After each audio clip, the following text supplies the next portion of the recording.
It's been a couple of generations since the highway was built, and the highway served its purpose in moving traffic and people. But it separated neighbor from neighbor. The Long Street Bridge, the Cultural Wall, and the park on Long Street are built just so the neighbors can be together once again. Through this ODOT project, and especially this Cultural Wall, we are celebrating the history, culture, and rich tradition of these neighborhoods. This will be better than it ever was before. Thinking about the rich cultural, area that's, the King Lincoln area, they wanted this image to be, black and white, or photographs, or something that's black and white or grays. We are proud to be making history here in the King Lincoln Bronzeville neighborhood.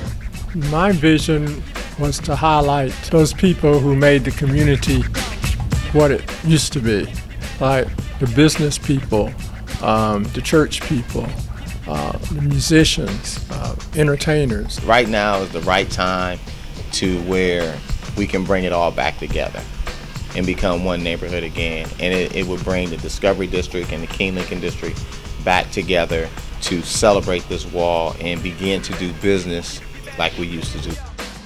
I think that the two different types of medias will really work well together. Kojo's a photographer and I'm a printmaker. We have known each other over 30 years. I met him when he was a student over at Columbus College of Art and Design. The images that we chose come from a series of photographs that I shot in the 1950s and 1960s, which was the history of my community. I really didn't know what I was going to do with them. I just like to shoot pictures. This is Reverend Poindexter, very instrumental in helping a lot of the escaped slaves during the Underground Railroad.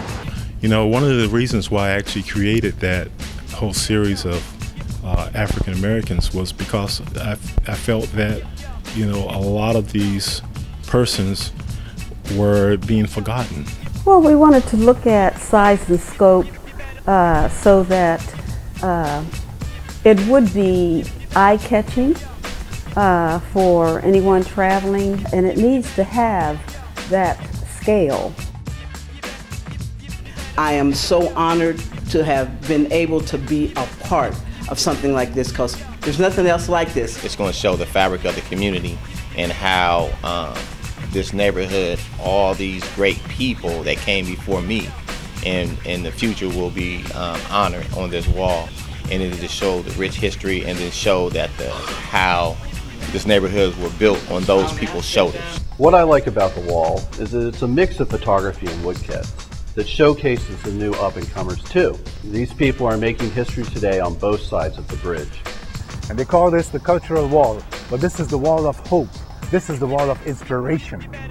I hope people will embrace this wall as a destination to, like when their friends come to town, they would be proud of this wall and of the history of our neighborhood. People from all walks of life are moving back into the community, and hopefully this wall will help generate more interest. This is like a great experience for me because, I came to Columbus College of Art and Design and came here as an undergrad and, went to school here and actually lived in the area, worked in the area, had a studio in the area. I've been associated with this area for quite a while, so it's kind of an honor, for me to actually just kind of come back and actually give something back to the community. This is the highlight of all of our efforts. Hello, this is Mayor Mike Coleman. The Long Street Bridge is like no other in the entire state of Ohio. We built the bridge to reconnect the historic King Lincoln District with downtown Columbus. We have a combination of art, green space, lanes for bicycles, wider sidewalks, and benches that will make it an experience you won't want to miss. The City of Columbus, along with our partners, ODOT and MORPC, have worked together to make this bridge a premier destination in our great city. Bring your families and your friends to come see it and to celebrate history in the remaking.